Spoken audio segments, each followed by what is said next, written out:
Can the red-hot Arizona Wildcats stay hot against the white-hot Coastal Carolina Chanticleers? It's Locked On Sunbelt.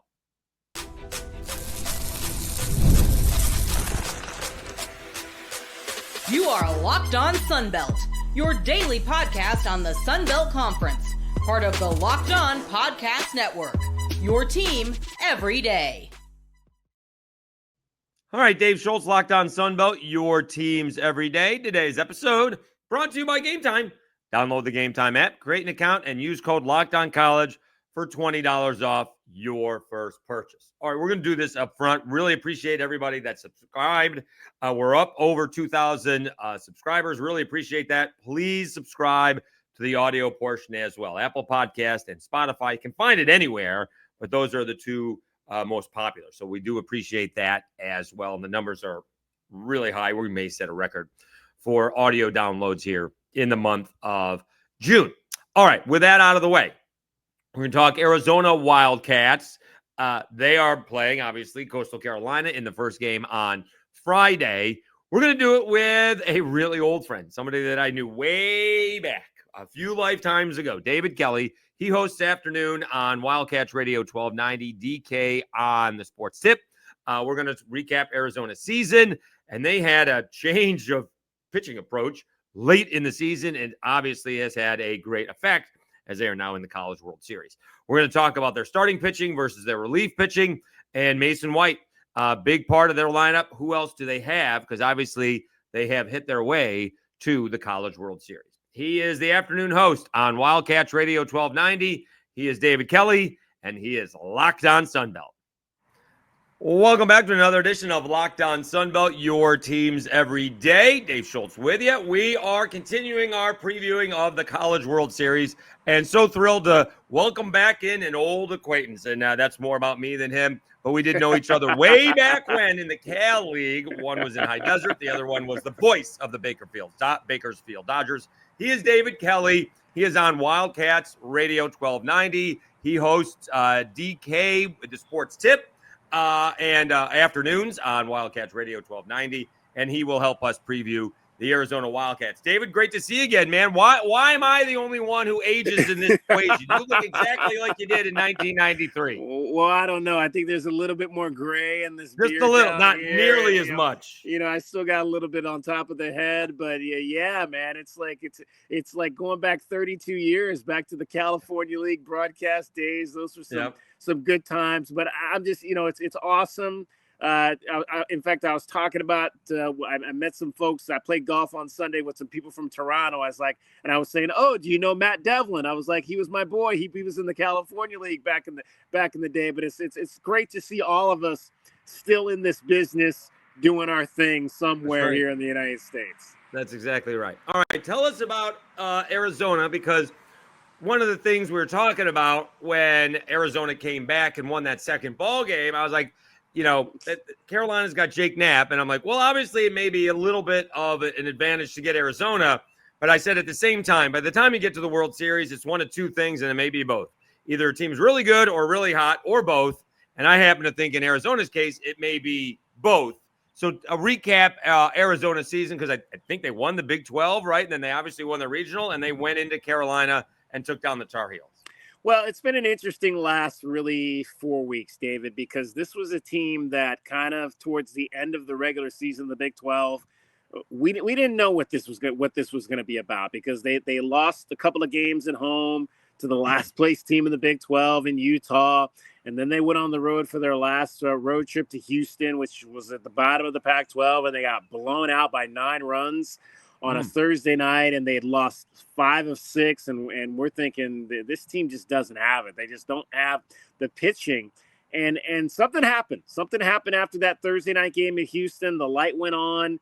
Chip kind of talked to the guys in the outfield after the game. I mean, he does that every game, but there just seemed to be something maybe different with this conversation, and I really think it goes back to this new pitching coach we've got. This new way that they've kind of attacked the way that they pitch within this program, with Kevin Vance, who's the pitching coach, and John DeRowan, who's the assistant pitching coach. And they've got an intern that kind of does all the analytics. And And they went back and I think they just kind of pared some things back where they asked their pitchers to do what they do best. And they won the last 2 games of that Houston series. They stayed down in Texas for the Big 12 tournament. They breezed through winning all 3 games there. I mean, just unbelievable starting pitching for 3 days down in Arlington at Globe Life Field, where I think they gave up 4 earned runs in 28 innings. I mean, if you get pitching like that, I mean, and our comment after coming out of that weekend was, if they pitch like this, they can go to Omaha. I mean, there's no question about that. You go to Eugene, you get kind of a gift because Oregon gets knocked out, and now you're dealing with 3 and 4 seeds, which you're better than those teams. You should beat those teams. They hit a massive amount of home runs in Eugene, 14 in 2 days, a record 8 in the second day to get to the regional final. And then you go down to North Carolina and on an 8-game win streak, and you get blown out in game 1, 18-2 by 16 runs. And you're wondering, man, can they come back from that? Do we have the pitching to match up? Because they had not pitched well in game 1, and they didn't pitch well in game 2 either. Right. I mean, they probably walked more guys last week than they had probably walked in the previous 4 weeks. But this team just perseveres, man. They've got some dudes that just want to play this game, and I always say this, whether it's high school, college, the big leagues, if you've got guys at the back end that can get outs, if you're close and you got guys that can get those final 9 outs.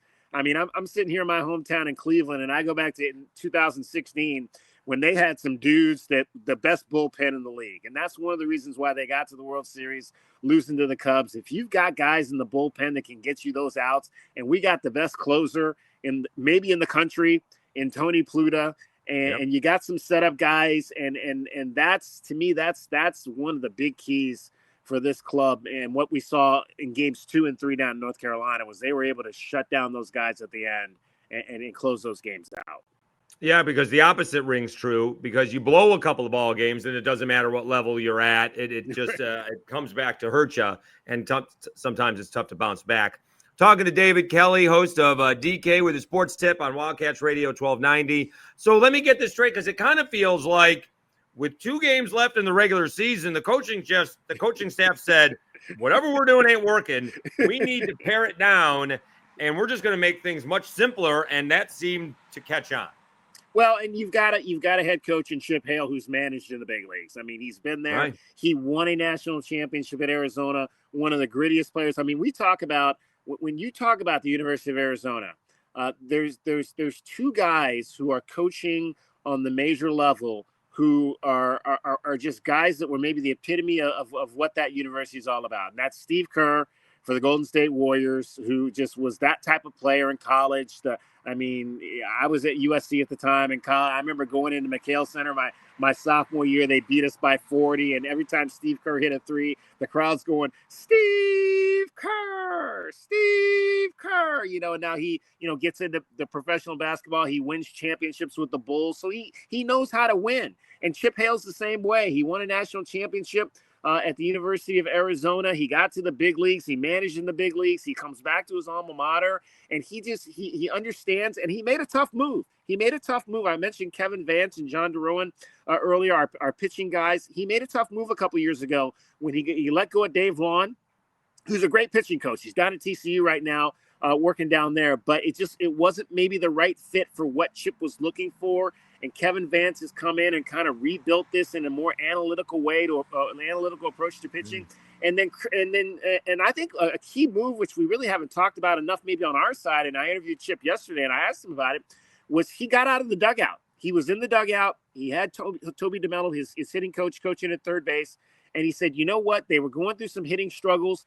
And he said, I need Toby in the dugout to talk to these guys when we're at bat. He's like, I don't know that I'm using him correctly, him being at third base. So Chip went out to third base. He brought Toby back into the dugout because he wanted Toby to be talking through these situations with the hitters. And I think that's been a tremendous difference as well over the course of these last 3 weeks. They've kind of, again, we talk about what can coaches do to affect games. And I think they've just done some things in these last 3.5 weeks that have put this team in a position where it is right now to have a chance to win the program's 5th national championship. David, you and I have been around a long time. I got a pet peeve with these ball players because they're so focused on what they're trying to do, and they're trying to time the pitcher. There's nothing that gets me more than seeing a pitcher throw 7 out of 8 out of the strike zone, and the next guy comes up and swings at the first pitch. They're not paying attention to the game. I don't care if it is waist high, get me over fastball, let him throw a strike.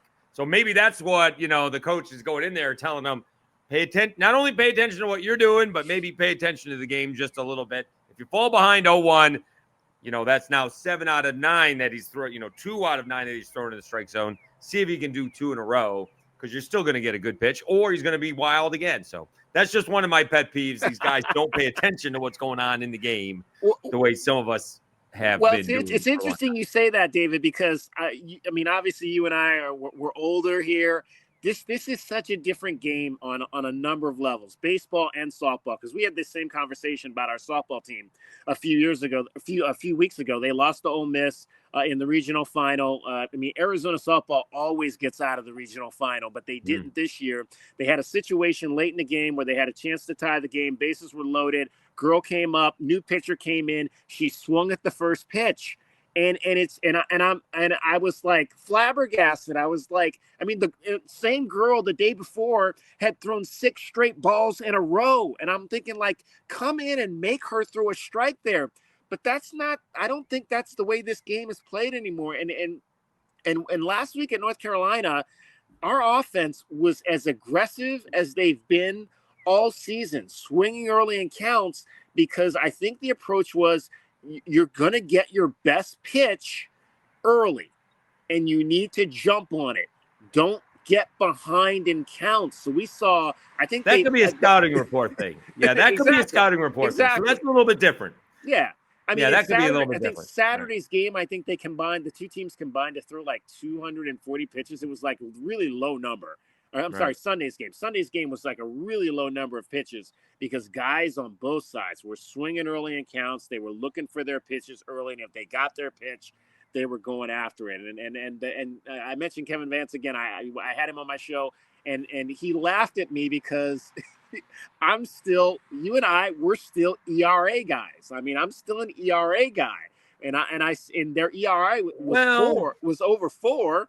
And I said, Kevin, are you happy with that? And he says, yeah, you're old school, because there's so many other things that we look at now that don't have to do with ERA. Right. Well, I look at hits versus innings pitched and strikeouts versus and walks and everything like that, and the whip. There are other things. But like you said, what has nothing to do with ERA is how many out of the strike zone in a row the previous day. Yes, that has nothing to do with it. Yeah, I agree. Yes. Let's take a time out. When we come back, we'll continue our conversation with David Kelly, host of DK on the Sports Tip on Wildcats Radio 1290. We talk about the difference between the starting pitching and the relief of pitching. Big difference for the Arizona Wildcats. We'll do that after I tell you about Game Time.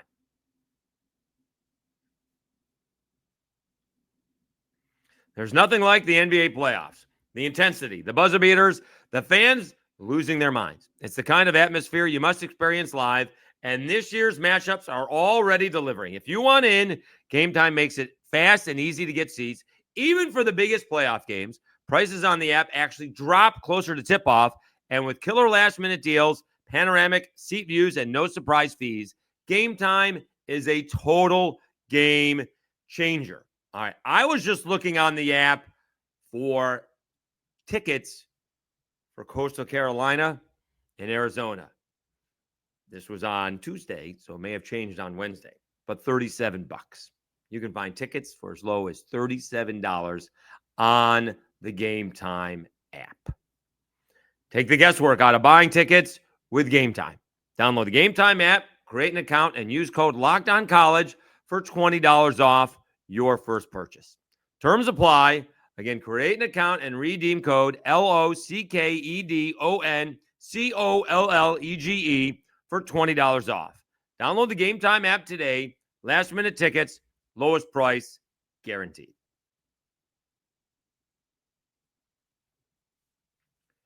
Dave Schultz, Locked On Sunbelt, your teams every day. Let's continue our conversation with the afternoon host, David Kelly from Wildcats Radio 1290, talking to us about the Wildcats pitching staff, the starters, against what is really a fantastic back end of the bullpen. We're talking with David Kelly, Locked On Sunbelt, your teams every day, previewing Arizona. They're taking on Coastal Carolina Friday, 2 p.m. I think Eastern time, 1 p.m. Central time, as the case may be. All right, let's talk about the starting pitching versus the relief pitching, because we've talked about it. Again, they did not get great starting pitching.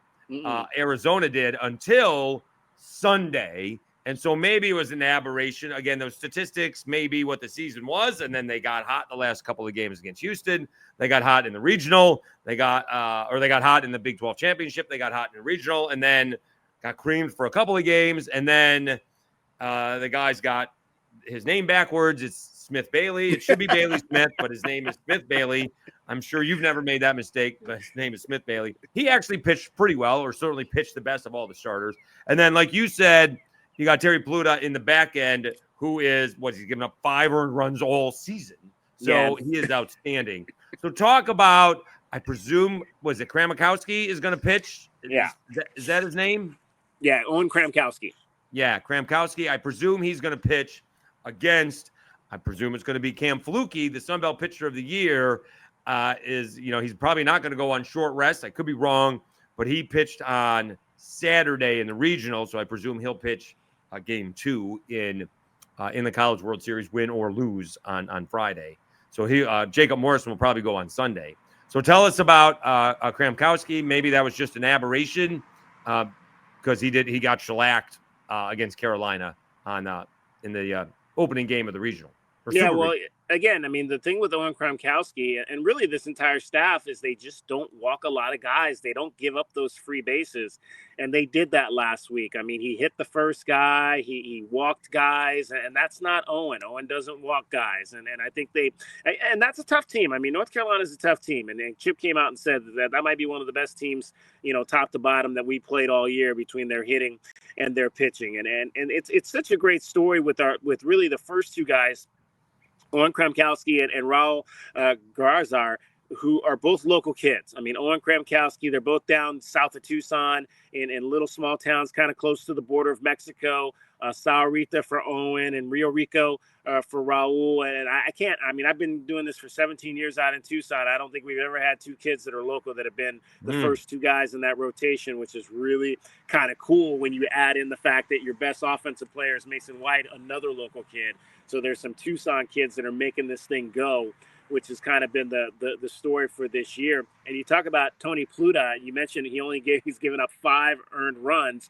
4 of them came in one outing against Arizona State, and it's a really interesting story because he's the smartest kid on the team, Big 12 academic, all Big 12 academic. He was the top guy, academic athlete of the year. He had a class that day. It was a Tuesday midweek game. He had a class, so he stayed for his class while the team went up. And there was a major accident on I-10 going up to Phoenix. So the trainer or the manager who stays back to take him up, they were late because traffic was in a snarl of I-10. So he doesn't get to the stadium till like the 4th inning, and he goes through his routine, but it wasn't like the normal routine, and he ends up giving up 4 runs that night. But outside of that, I mean, he has just been unbelievably. I mean, he's the all-time saves leader now. I got that Sunday with the clinching game against North Carolina, 14 saves, passing Jason Stoffel. And we've had some guys in our bullpen. Mark Melanson pitched out of the bullpen, long time big leaguer with the Pirates and the Diamondbacks and a number of other teams. And he threw 52 pitches on Saturday. And again, a guy he wasn't sharp, was not sharp on Saturday. Hit a guy, walked 2 guys, but got the big outs. And then Sunday when he came in and we were wondering, it's like, I mean, you threw him 52 pitches. Can you bring him back on Sunday? Well, yeah, we all know he's coming back on Sunday if they need him. And he was just lights out, closing that thing out in a 1-run situation in the 9th inning. But, you've got Tangini, at the back of the bullpen. Justin Tangini, who's a transfer out of Boston College, Indiana. Arizona's his third school. I mean, again, you look at the transfer portal. You're getting, and I think that's another area where you can shore up your bullpen, is getting some of these guys that have pitched in other places. They're looking for that opportunity. Justin Tangini is one of those guys. Casey Hintz is another guy who's been solid in that mid relief. Sometimes he's that second starter. If that second guy, if your starter doesn't go long innings, but he can also be the guy at the back end of the bullpen who can get you those outs in the 6th and the 7th. So they pare things down. Obviously, Tony Pluta is the main guy at the end, and then Smith Bailey on Sundays, your third guy. I mean, he might be the guy with the best stuff, best fastball, best slider. He's a freshman. Chip says I really look at him as a sophomore, but he's a freshman. He's going to be your number one guy eventually. I mean, I mean, to have a guy like that pitching on Sundays, and that was the big thing. We just didn't know. I mean, Kramkowski's a sophomore, Bailey's a freshman. Garzar is a senior, another transfer out of JC. We just weren't sure if those young guys were going to be able to really step up in this type of atmosphere that you've got in the postseason. Smith Bailey now has closed out the Big 12 championship. He's closed out the regional championship, and he closed out the super regional in 3 straight weeks. So you got to I was thinking, man, maybe you move him up. But, at this point in the season, they already made the change, putting Kramkowski, who started the year at number 2. They moved him up to number 1 when the number 1 guy, Colin McKinney, wasn't really and has struggled really in the entire season. So Chip did make some adjustments about midway through Big 12 play, and the guys have found their footing in the last 4 weeks. So it sounded, based on what you're telling me, it sounded like Kramkowski was just a little nervous, basically, playing against Carolina. I know Carolina's good, but it sounded like if he's hitting guys and walking guys, that sounds like he's more nervous than, you give up a couple of hits after that, then it doesn't look nearly as good because you hit him and you walked him. That sounds like nerves, which he wouldn't be the first guy who's nervous starting a super regional. Exactly. And they hit 5 3-run home runs. I mean, you think about that. They hit 5 3-run home runs, the Tar Heels did last weekend, and you were still able to beat them. Because, again, that's a good lineup. I mean, that's a really good lineup. That's a team that probably could go to Omaha and go deep if they had gotten there. But, again, they just at the end of the day, the Wildcats had pitching at the end of games, and they had clutch hits. I mean, Mason White coming up with the bases loaded in the 8th inning of that game on Sunday. And it's funny because he steps up. They made a pitching change, and I tweeted out, here's the moment. The moment has arrived for Mason White. Can he be legendary? And one of the things with him in the early part of the season was he was striking out a lot. And he's still a guy who probably, when he gets to Pro Bowl, may struggle with strikeouts. And you're saying to yourself, look, bro, you're the second leading home run hitter all time in program history. He's behind Shelley Duncan, another guy that went to the big leagues. I said, we don't need that here. We just need a base hit. Bases loaded, 1 out. We just need a base hit to get these 2 runs home. And, man, he just squared one up and went the other way. I mean, and even Chip on our show yesterday came and said, I don't know if he does that 5-6 weeks ago. 5-6 weeks ago, he probably doesn't make that adjustment to just put that ball in play, spray a single, and get you those runs you need. Still got over an 1,100 OPS, so that's pretty good for a guy who struck out 62 times. Yeah. We're talking with David Kelly from Wildcats Radio 1290, hosts DK on the Sports Tip, afternoons 3 to 6 out in Tucson. I will say I did make one trip. We'd have to correlate the dates, but I did make one trip to Tucson. It may have been the worst college football game in the history of college football. It was Desert Swarm. Some guy named Teddy Bruschi played on the team. They were playing Washington. I believe Arizona won 9-6, so you can understand why it was the worst game. And I believe that may have been the same weekend that some guy named Joe Carter hit some famous home run for the Blue Jays. Wow. Have to see that. Yeah, I was in the hotel watching that. That may have been after we had seen Teddy Bruschi and enjoying a beverage after a hard-fought victory. There you go. Hey, he's another legend of Wildcat lore. That's right. Yeah. Well, we didn't, now I'm a Patriots fan, so yeah, I love Teddy Bruschi, but back then we just knew him as a down lineman. We didn't know him as the Patriots' legendary inside linebacker. All right, let's take one more time out. We'll wrap up our conversation with David Kelly, DK on the Sports Tip on Wildcats Radio 1290. We talk about the Wildcats lineup, led by shortstop Mason White. We talk about how he's had a new approach over the last few weeks and how it's made a difference, leading the Wildcats to the College World Series. We'll do that after I thank you. Really do appreciate everyone that has stopped by. Obviously, we have had a tremendous growth just over the last few weeks. A lot of that is Southern Miss. Obviously, some of that is now Coastal Carolina. We may have had some other fans checking us out. We do appreciate it. And again, please leave comments. I am the person responding. It does say Locked On Sunbelt, but that's the graphic that's in there. I am the one responding. So appreciate that. Please leave all the comments that you can. That's how we grow. Subscribe to the YouTube channel along with those audio podcasts, Apple and Spotify. It is a big, big help. Thank you so much.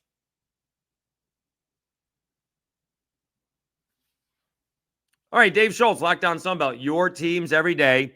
Let's wrap up our conversation with David Kelly, the afternoon host on Wildcats Radio 1290 in Tucson. He hosts DK on the Sports Tip, and we talk about the Wildcats' very powerful lineup led by shortstop Mason White, and how they have hit their way to the College World Series. All right, a few more questions for David Kelly. Let's talk about it. You brought up Mason White. What can we expect from him? He's got a lot of power. He can hit. And who else should we be looking for in this Wildcats lineup? Well, Mason White's steady. He has a little bit of a leg kick, which, again, I'm not one of those leg kick guys. It's worked for him at this level. I think, eventually when he gets to pro ball, that might be something he'll need to maybe pare down, because it's going to be tough for him to I think move up the levels when you start to see that better pitching. But it's an interesting lineup. Brendan Summerhill is a first-round pick. He missed 22 games because of injury. I think he's still dealing with some things. He's got a hand, he's got a hamstring. He's probably not 100%, but he still gives you that fear at the top of the lineup as being the best hitter. He hasn't, I think he's had 2 walks though in the last 7 games. He's a guy that, really is selective at the plate when he's on and can draw those walks. So he's really just kind of playing, giving this team what he can do, but he's the leader out there. Aaron Walton, a transfer from Sanford, has come in and been a real big key to this offense. Garen Caulfield, another leader who decided to come back, didn't get drafted last year. Big disappointment with that. Came back for his senior season, hit a big home run Sunday to put the Wildcats up early in that game, 1-0 against Carolina. Adonis Guzman, a kid out of the Bronx, New York. His dad owned a pizza place a quarter of a mile from Yankee Stadium, so he grew up working in his dad's pizza place and going to Yankee Stadium, and has been a real solid catcher and hitter. Probably a better hitter than he is defensively for the Arizona Wildcats, but gives you that bat from the catching position. Tommy Splain at first base, probably one of the best first basemen in the Big 12 defensively, and can hit with some power as well. So they've got a number of guys throughout the lineup on the offensive side of the ball that folks are going to see this weekend in Omaha. So you mentioned the catching. One of the interesting things we saw last week with Auburn and Coastal Carolina is that the teams do not run on each other. They actually, both teams throw out exactly 17 base runners, and one team had 47 runners attempted, and the other team had 45 runners attempt. That's not so much the case with Arizona. Teams are attempting 88 stolen bases. They only made 63, so they are throwing some guys out, but it seems like there's plenty of attempts. Has that been an issue that teams are running on Arizona? Because Coastal Carolina has over 100 stolen bases this year and over 133 attempts. We didn't really see it. I mean, last week we didn't really see Carolina try to run a lot. I don't know if I would categorize it as a problem. Like I said, I think Adonis is probably a little bit better offensively than he is, but he can throw guys out. And Tommy Splain, who I talked about at first base, is kind of the secondary catcher. I think there was a point in the season where they were playing Adonis maybe a little bit too much because you got to keep his bat in the lineup. And so I think there was some wear and tear there, kind of middle of the Big 12, where he was giving up a few stolen bases, a few more than maybe we had seen. But Chip kind of made some adjustments there. Got him some time, got him a day off here and there. And I think he's been really fresh down the stretch. So, I mean, that's definitely if you're looking for ways to beat Arizona, running on them is probably a way to try to do that, to try to get those bases if you can. I mean, like last week, they gave up a couple times. I think, well, especially at the end of the game, guy took 2 bases in a situation where you're not going to try to throw him out anyway. So you'll get games like that late where teams will stack up stolen bases when you're not necessarily trying to throw guys out. All right, let's wrap things up with David Kelly, DK, on the Sports Tip, hosting his show 3 to 6 p.m. in Tucson, Wildcats Radio 1290. All right, so where do you think, if they do, because I think Coastal is as good as anybody. There may be Arkansas may have a better pitcher, LSU may have a better pitcher.